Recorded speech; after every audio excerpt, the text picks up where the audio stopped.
ඔයා තේරුම් ගත්තොත් සාර්ථකත්වය කියලා කියන්නේ මීටර් 100 තරඟයක් නෙමේ දුරදුවන මැරතන් එකක් කියලා ඔයා ජීවිතේ අනිවාර්යයෙන්ම සාර්ථක කරගන්නවා. මොකද එතකොට ඔයා ඉක්මන් ප්‍රතිඵල නැති නිසා කිසිම තැනක මග නවතින්නේ නැහැ.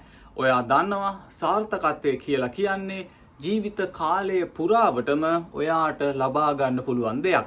ඔයා කල්පනා කරලා බලන්න පළවෙනි පාරම ජීවිතේ සාර්ථක කරගත්ත අය බොහොම අඩුයි නේද?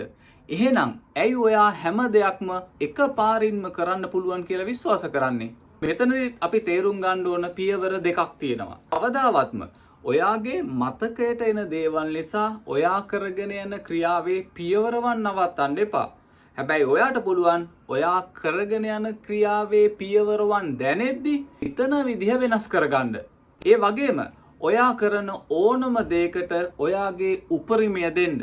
මොකද ඊළඟට ඔයා කරන්න යන දේ ඔයාගේ ජීවිතය වෙනස් කරන්න පුළුවන්.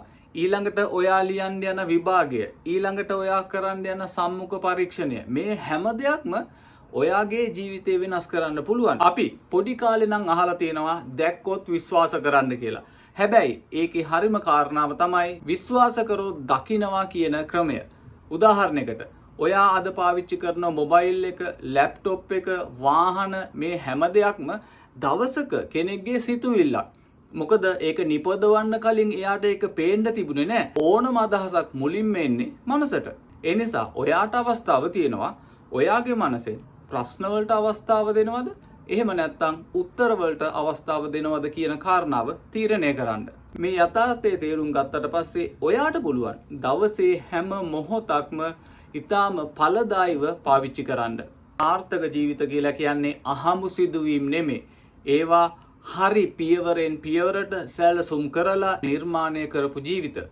අපිට හැම වෙලේම සාර්ථක මිනිසුන්ගේ ජීවිතවලින් ගොඩක් දේවල් ඉගෙන ගන්න පුළුවන්. ඒ නිසයි මම කිව්වේ සාර්ථකත්වයේ ලොකුම රහස තමයි ඔයා පටන් ගත්ත දෙයක් ඉවර කිරීම. දැන් ඔයා මට කිව්වොත් අනිල් මම හැම දෙයක්ම උත්සාහ කරා ඒත් මට සාර්ථක වෙන්න බැරි වුණා කියලා මම ඒ ප්‍රශ්නේ ඔයාගෙන් ආපහු අහනවා. හැම දෙයක්ම උත්සාහ කරා නම් මේ මොහොතේ ඔයා සාර්ථක වෙලා තියෙන්න ඕන නේද? ඒ නිසා කවදාවත්ම නවතින්න හේතු කියන්න එපා. ඔයා ඒ දේ ඇයි කරගෙන යන්නේ කියලා කල්පනා කරලා බලන්න. මම දැන් ඔයාට කියලා දෙන්නේ ජීවිතේ දෙයක් කරන්න කම්මැලි වුණාට පස්සේ පාවිච්චි කරන්න පුළුවන් පියවර 4ක්. පළවෙනිම පියවර තමයි ඔයාට කරන්න තියෙන දේ කරන්න පුළුවන් මට්ටමේ කුඩා කොටස් වලට කඩා ගැනීම. මෙතනදී වෙන දේ තමයි එක පියවරක් ගත්තට පස්සේ ඒ පියවර කරපු නිසා ඊළඟ පියවර කරන්න ඔයාට ශක්තිය ලැබීම. මේ ගැන ඔයාටම කල්පනා කරලා බලන්න පුළුවන්. හැම වෙලේම පළවෙනියටම දෙයක් පටන් ගන්න එක නේද අමාරු. පටන් ගත්තට පස්සේ ඒ වැඩේ අපිට කරගෙන යන්න එච්චර අමාරු නෑ. අන්න ඒ නිසයි කියන්නේ කරන්න පුළුවන් මට්ටමට ඔයාගේ කුඩාම පියවර පළවෙනියටම පටන් ගන්න. දෙවනියට ඔයාගේ මනසෙන් උදව් ගන්න ක්‍රමය තමයි මේක මට ගොඩක් අමාරුයි කියන එක අයින් කරලා මේක තමයි මගේ අලුත් ජීවිතයේ මට්ටම කියලා හිතන එක.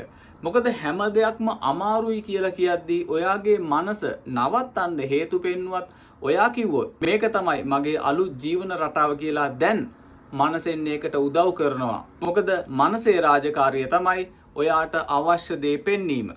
තුන්වෙනි ක්‍රමය තමයි මනසත් එක්ක හැම වෙලේම මේක කරනවද නැද්ද කියලා අහන ප්‍රශ්න නැවැත්වීම.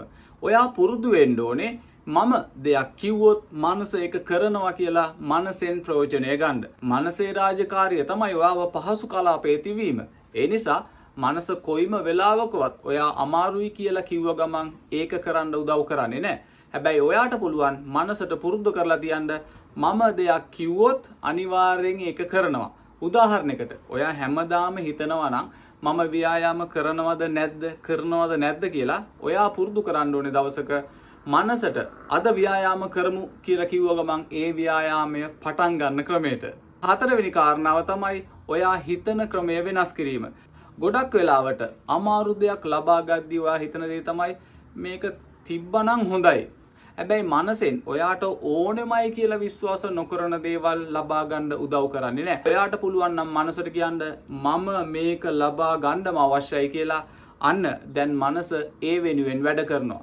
ඉතින් මම හිතනවා ඔයා අද මම මේ කියා දුන්න කාරණා 4 හෙට ඉඳන් ජීවිතයට පුහුණු කරොත් අද ඉන්න මට්ටමට වඩා ඔයාගේ ජීවිතය ගොඩක් උසස් කරගන්න පුළුවන්. එහෙනම් අපි හෙට වීඩියෝත් එක්ක ආයෙත් හම්බෙමු.